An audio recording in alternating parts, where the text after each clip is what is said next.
Labadiena, gerbiami visaginiečiai. Kalbant apie šią savaitę, tikrai ypatinga savaitė tuo, kad šią savaitę buvo tarybos posėdis, labai daug klausimų. Tie klausimai tikrai yra labai svarbus dėl mūsų miesto. Išskirčiau turbūt vieną, tikrai strategiškai labai svarbų klausimą. Tai buvo sprendimas dėl laisvosios ekonominės zonos steigimo mūsų savivaldybėje.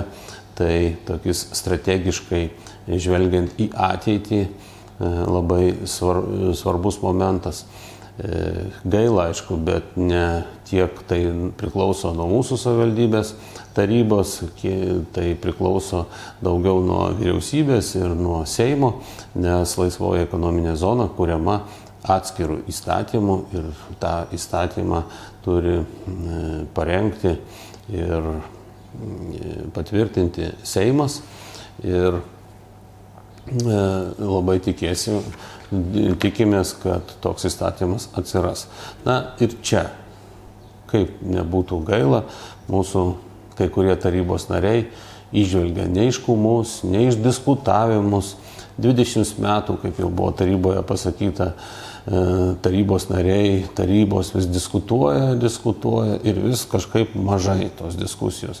Ir šį kartą buvo pasakyta, neapsvarstytas iki galo, neaiškus sprendimas, nors tai yra tiesiog prašymas vyriausybei, prašymas Seimui, kad mes norime tokios zonos, kokias jau turi visa eilė savivaldybių. Ir tai suteikia galimybę vystytis, ateiti investuotojams, kokie jie bebūtų, ir kalbėti apie tai, kad kokie bus investuotojai, na žinot, pakankamai kvaila. Nes kada kuri zona, kurioje galima bus tam tikra veikla, jau dabar spręsti klausimus, o kasgi ten po 10 metų ateis. Na, leiskit, man tokie argumentai visiškai ne argumentai, kitaip pasakysiu. Tačiau visgi net ir čia vienbalsiai nebuvo nubalsuota, nors visiems suprantama, kad tai yra tikrai pozityvus sprendimas, tikrai sprendimas žiūrintis į miesto ateitį, tačiau 2 tarybos nariai, kurie beje turėtų labiausiai turbūt galvoti apie darbo vietų atsiradimą, kurie daugiausiai turėtų galvoti apie konkurenciją atlyginimuose, kad žmonėms atlyginimai augtų kiek įmanoma sparčiau, jie sugeba balsuoti prieš arba susilaikyti. Tai tikrai gana, sakykime taip, keisti tokie sprendimai ir tai, kas deklaruojama žodžiu, matyti visiškai netitinka to, kas tikrai daroma. Taigi, atsakysiu į tuos klausimus, kuriuos gavau šią savaitę. Ar mūsų miesto autobusuose yra kondicionieriai? Jei taip, kodėl jų neįjungia?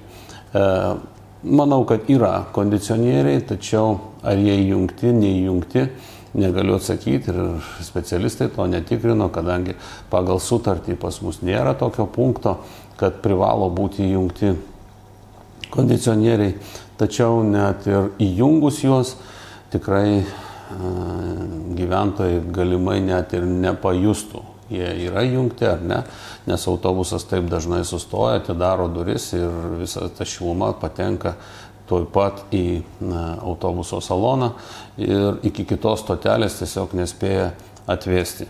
Beje, taip pat tai reikėtų ir su sveikatos specialistais pasikalbėti, ar tokis sprendimas įjungti kondicionierius būtų teisingas, nes žmogus įkaitęs ateina tiesiai į patalpą, kurioje temperatūra ženkliai žemesnė,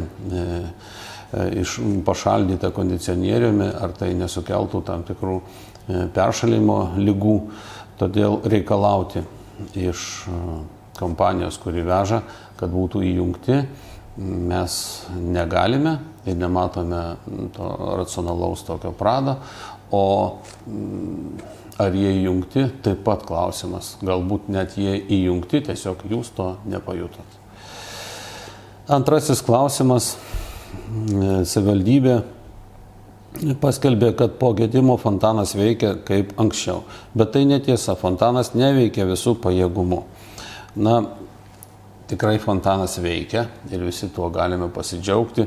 Kiek ten tas pilnas pajėgumas yra, negaliu pasakyti. Yra informacija, kad po gedimo yra tam tikri purkštukai, kurie dar vis kalibruojami, derinami ir jeigu jie ir neveikia, tai tikrai pačiu artimiausiu metu jie veiks. Ar galima skelbti žolės pjovimo kiemuose grafiką ne savaitei, o mėnesiui? Na, viską galima. Tik tai, mano nuomonė, grafikas ar planas turėtų būti skelbiamas tada, kada mes praktiškai tikri, kad jį galime įgyvendinti, galime įvykdyti. Taigi, jeigu mes ilgą laikotarpį suplanuojame, tai tada manau, kad pakankamai teisingas ir lūkestis iš gyventojų, kad jisai būtų tas planas įvykdytas. O kada suplanuoja ilgai, tai tam tikros aplinkybės nepriklausančios nuo savivaldybės įsivelia ir planai gali būti neįvykdyti. Turiu omeny oro sąlygas ir kurių mėnesių į priekį tikrai negali niekaip suplanuoti.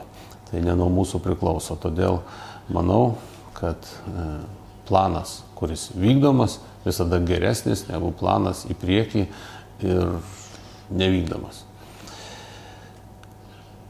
Ar Visagine bus atidarytas Aleksandro Vasiljevo mados muziejus, apie kurį buvo skelbiama prieš rinkimus? Taip, toks sprendimas yra tarybos, čia ne prieš rinkimus, čia dar praeitoje kadencijoje buvo priimtas sprendimas, suteikiantis galimybę pradėti tą procesą steigti tokį muziejų. Abi šalys, kaip Aleksandras Vasiljevas, taip ir savivaldybė, suinteresuota su tuo, tačiau tam reikia tam tikrų sąlygų, tai reikia surasti ir patalpas, kuriuose tiktų tokios ir galima būtų tokia veikla. Ir noriu pasakyti tiek, kad pastangos yra daromos ir labai tikiu, kad šis muziejus atsiras. Nuomojamus paspirtukus žmonės dažnai palieka bet kur. Dažnai šaligatviuose ir ant dviračių tako. Ar galima tai kaip nors įtakoti? Galima įtakoti, bet matyti įtakojimas būtų tai kreipimasis į jūs, gerbiami visaginiečiai, mūsų miesto, mūsų savivaldybės gyventojai, nes ne kažkas, ne ta kompanija, kuri nuomoja paspirtukus, ne administracijos specialistai išvežioja po miestą, palieka juos ant dviračių takų, ant pėsčiųjų takų, o būtent mūsų miesto gyventojai, kurie pasinaudoja ir numeta. Taigi mes kalbame su kompanija, kad jie kiek įmanoma greičiau jos surinktų, nuvežtų į vietas, saugojimo vietas, tačiau kreipiuosi į jūs. Gerbkime vieni kitus. Jeigu jūs paliekate ant dviračių tako, vadinasi, jūs negerbėte savo kaimyno, savo galbūt draugo, kuris važiuoja dviračiu ir jam sudarote kliūtį. Paliekate ant pėsčiųjų takų, tai negerbėte tų, kurie eina tuo pėsčiųjų takų, kurie galbūt veža vežimėlį su vaikučiu. Taip, kad gerbkime vieni kitus ir tada atsiras ir tvarka. Ar savivaldybė ketina padidinti atliekų konteinerių aikštelių skaičių? Taip, dabar yra daroma studija, kuri turi parodyti, kiek tų aikštelių trūksta, kiek jas reikia gal kažkur praplėsti, kažkur galbūt reikia tiesiog naujas įrengti. Tai tokia studija dabar daroma. Po studijos rezultatų bus apsispręsta, kurioje vietoje ir kiek reikia tų šiukšlių surinkimo aikštelių.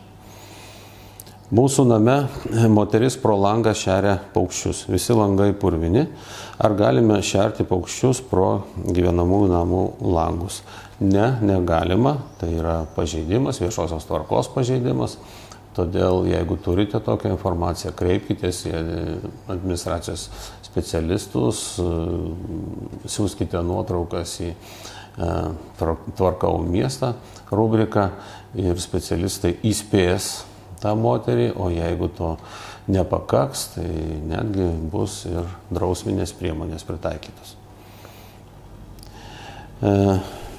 Varnos mūsų mieste puola žmonės. Kodėl nevykdomi gyventojų prašymai naikinti varnų lizdus, prašymai pateikti jau sausio vasario mėnesiais, kodėl savivaldybė pati be prašymų nevykdo profilaktinių darbų ir nenaikina varnų lizdų ten, kur jų itin daug.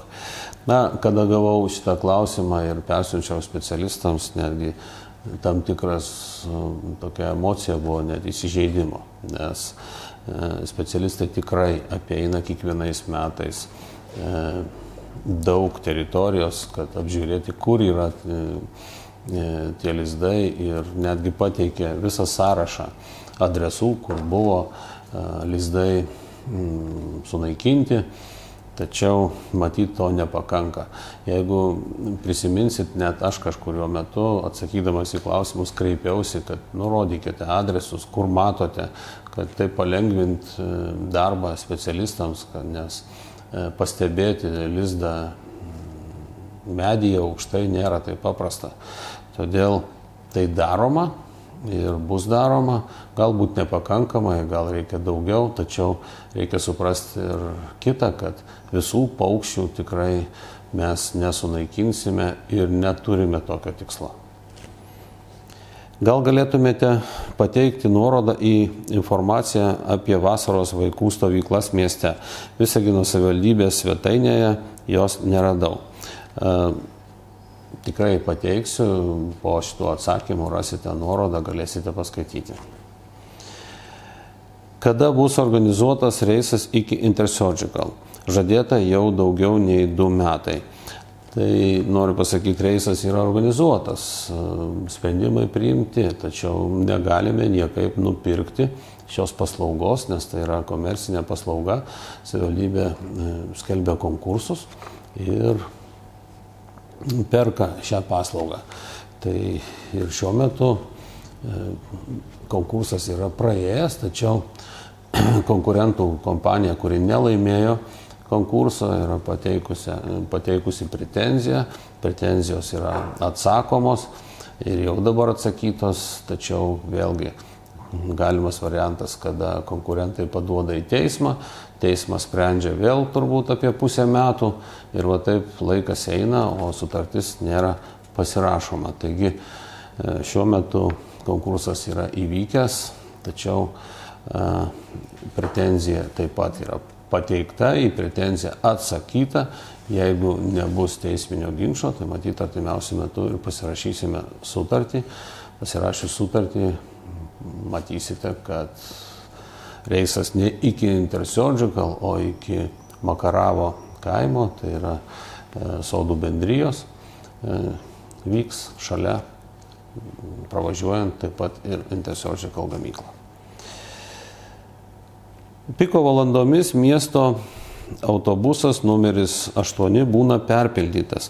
Galima būtų padidinti reisų arba autobusų skaičių. Pakankamai sudėtingas klausimas, kadangi nėra taip, kad kiekvieną dieną tuo pačiu metu yra perpildyti autobusai, specialistai tai stebi, vieną dieną tikrai perpildytas, kitą dieną jau nebeperpildytas ir taip toliau. Tiesiog noriu pasakyti, kad šiuo metu turime 18 autobusų reisų. Pagal sutartį galėtumėm padidinti iki 21 reiso, tačiau šie visi reisai yra priderinti prie geležinkelio traukinių tvarkaraščio ir kol kas neplanuojame didinti nei autobusų, nei reisų skaičiaus. Tai tiek klausimų per šią savaitę. Tikiuosi atsakiau į visus. Priekyje savaitgalis, geri orai. Būkite pozityvūs, būkite laimingi ir sveiki ir viskas bus gerai.